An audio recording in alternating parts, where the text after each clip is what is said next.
Well, today I'm excited to show you one of my favorite projects, and sometimes you never know until you get into building them. A little accent table, and you can see how the feet match the top, which has got insert bird's eye maple veneer in the top. Just a lovely little table. I enjoyed building it. Not necessarily a weekend project, but you'll see what goes into it. So let's get started. I don't have any 2-inch material for the legs, so what I'm going to do the same thing the furniture makers did in the late 1800s, and that was to glue boards together, some matching woods to make some legs. So that's what I'm going to do now. I'm going over to the table saw and I'm going to cut some strips. I'm not going to show you this part of it. It's just cutting some strips of wood. Okay, that's perfect. We'll let that sit. And we'll go ahead and get started on the top. So I'm back at the table saw and I've cut the outside pieces, the end outside pieces for the top of the table. And as we already know, there's a 45-degree angle.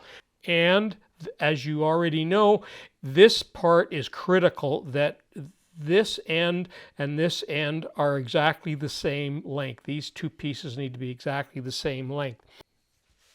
Okay, so there's that frame. Basically, it's like a picture frame inside my squaring jig here. And I'm happy with the corners. They look good. Everything has come together well. So the next thing I need to do now is to take this apart and dye this wood. First of all, I'm going to sand it, and then I'm going to dye it. So at the last minute, I decided I'm going to dowel these corners, and you'll be able to see more of that. This video will show up in this one of these corners here. You'll be able to go and have a look at this doweling jig.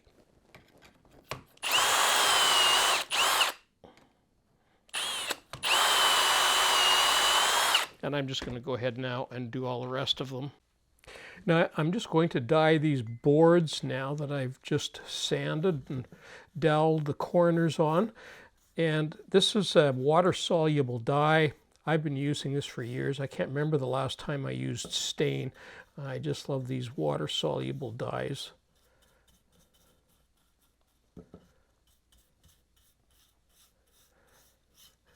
The nice thing with this is it's going to be dry in this weather in about probably in about 20 minutes.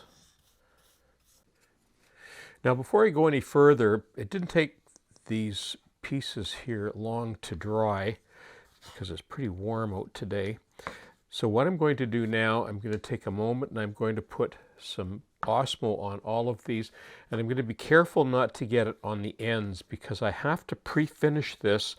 Otherwise, if I get some glue squeeze out, especially in the corners, it's going to spoil the finish. The finish won't penetrate any glue, and so I need to make sure that I put finish on first of all. And I'll show you a clip of that in a moment here.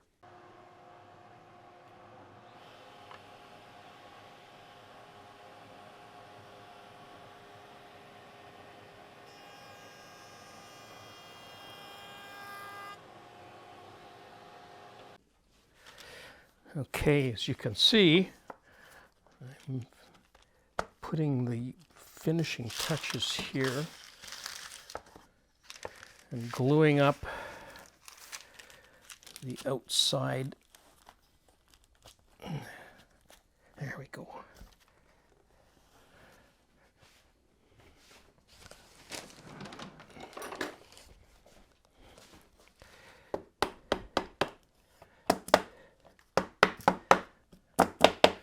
And there's exactly right there why I want to do finishing before I do the glue up, because then I can take that finish off there and it's not going to put a white spot on the finish when there we go.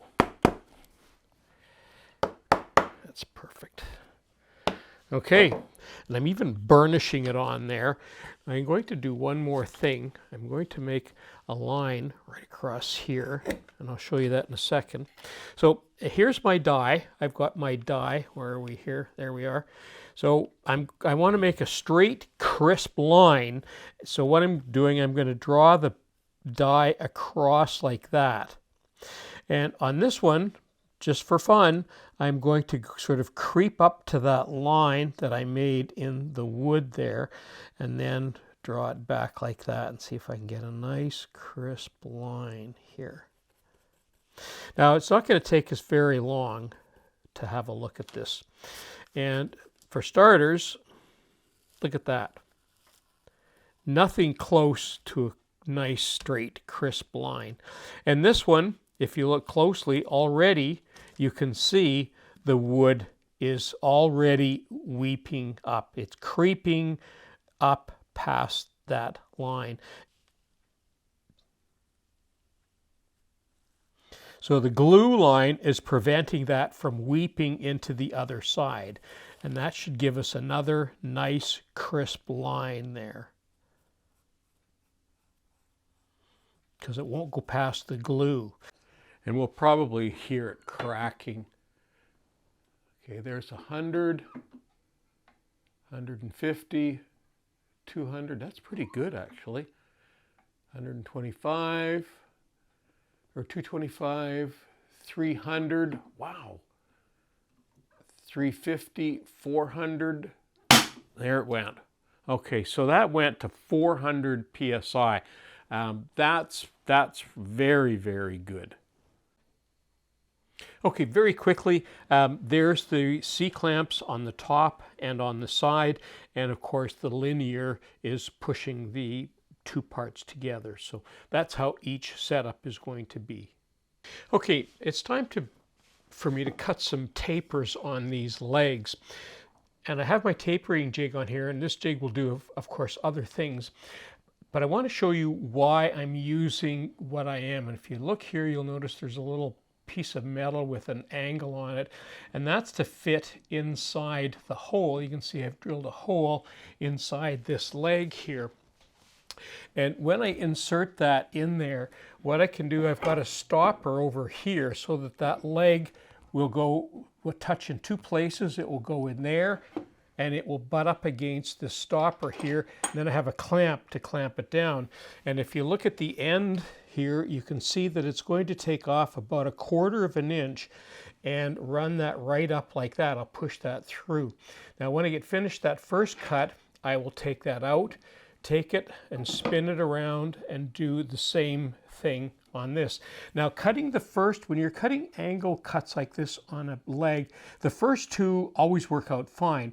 It's the third and fourth that you run into problems, because what happens is by the time you spin this around to do the third cut here, now that you've already cut this one off, so you can't lay that flat on a piece of board like this one. You either need to wedge it to lift it up, and it needs to be the same 1/4 inch thickness plus the thickness of the blade.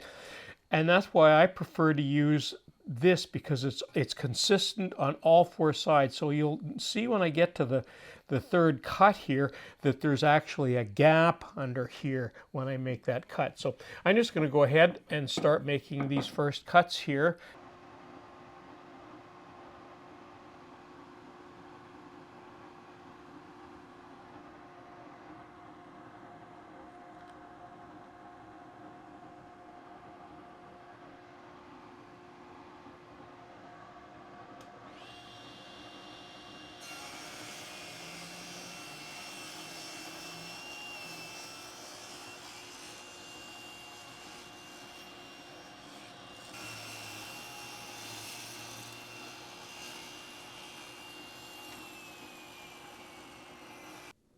Okay, so I've got all of the legs. I've just cut all of the aprons. I'm going to start drilling the dowel max holes. I'm going to drill 4, and I decided to go with a 1/4 inch reveal on here because it's a little bit smaller table, so I want a little bit more reveal to sort of give that 3-dimensional effect there. So I'm just going to go ahead now and do all of these holes, and you'll be able to check out the video on dowel max that I just did a few weeks ago.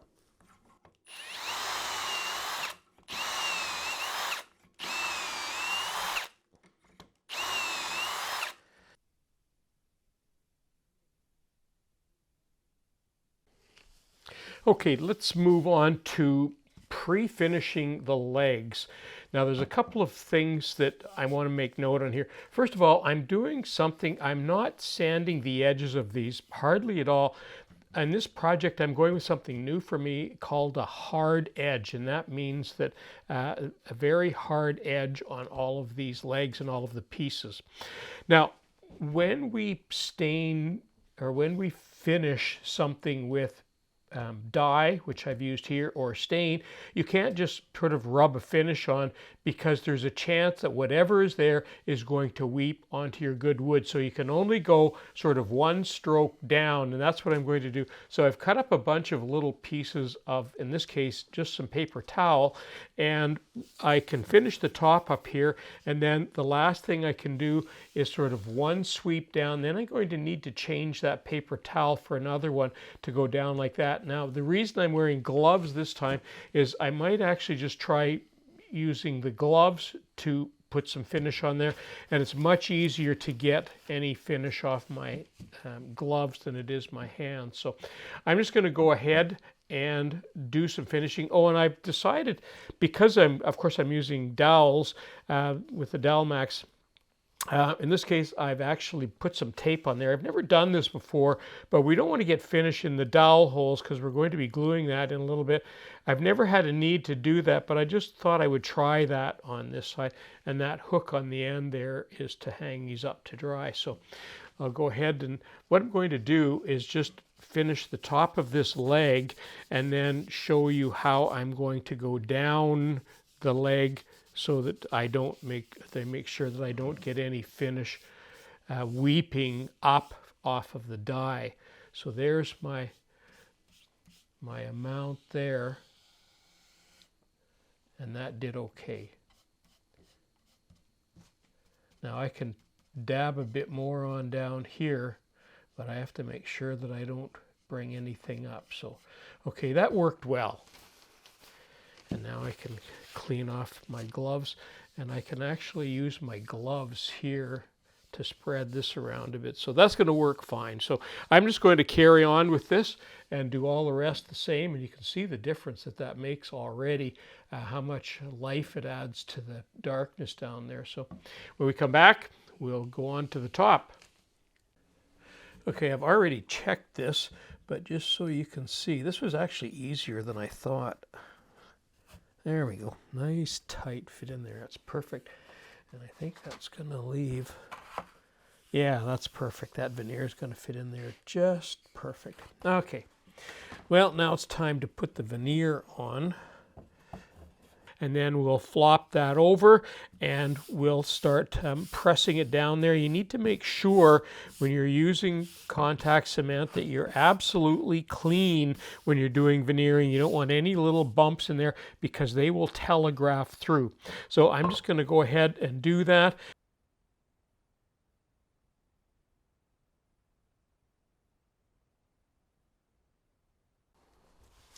Okay, that's been 15 minutes and that's nice and dry now. And I think you've seen me do this before, but we'll do it one more time here. So these are just little sticks here, and contact cement only sticks to itself. So I can put these here, and the reason I'm putting these here is we're going to flop that over on here, going to line up, and I've got some middle marks here that I'll line up with the lines on the veneer, and then we'll pull the middle one out and we'll stick it down, and we're going to be using something called a veneer hammer, which is all it is a rounded over piece of wood that I'm going to use to push it down with. So I'll flip that over now.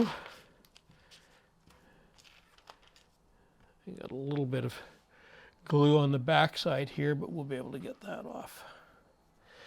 Okay, and now I'm just looking straight down to get my markings.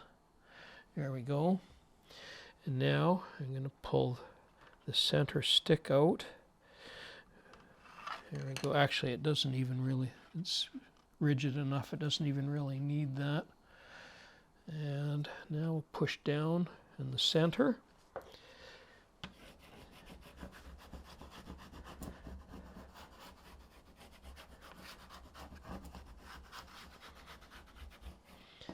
There we go. And then we can pull these other sticks out. And then we'll just run that out.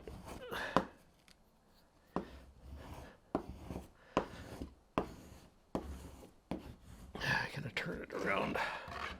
There we go.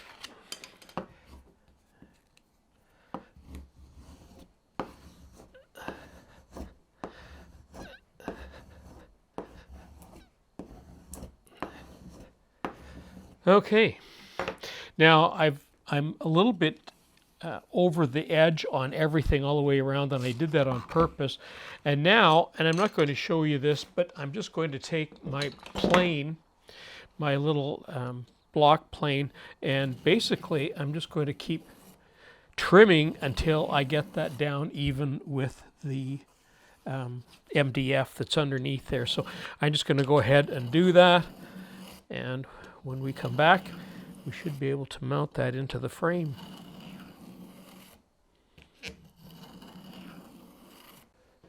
Okay, I've been trying a number of fits, and I know I'm very close. And I know I have to be absolutely vertical or it won't slide. No, there it is. Here we go. Oh, look at that. It's even flush right across there. That's brilliant. That's lovely. All right. Well, the next thing I need to do is remove the tape, do a little bit of sanding on here, and do a final finish on top of this. And we're ready to do some assembly here.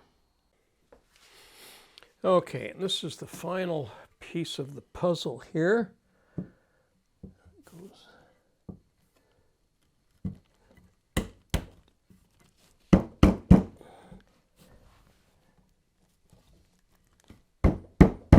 There we go.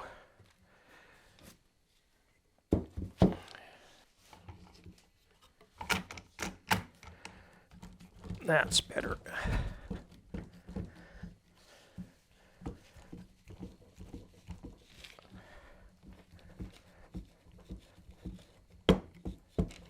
Now it's time to attach the legs to the top. And because this is a pretty small project, I'm really not worried about wood movement on here. And because I'm going to be drilling into MDF here, I'm just using these little brackets, but I'm using these special MDF screws. Well, and that concludes my video for today. And I have to say, this has turned out to be one of my favorite builds. Little accent table with the bird's eye maple insert. I love how the feet and the top, there's sort of a matching accent to part of that. It's a lovely size. It's just the right size. There's just everything about it that I like. It just turned out, exceeded my expectations. So that's always nice when that happens. A few years ago, I made another table similar to this. I called it an album table, and it's sort of a long, narrow kind of table. I'll put a link to it there. You may want to go and have a look at that. And of course, there'll be detailed pictures of this in the article on Woodwork Web. So I'm Colin Kinnett for Woodwork Web. Thanks for watching.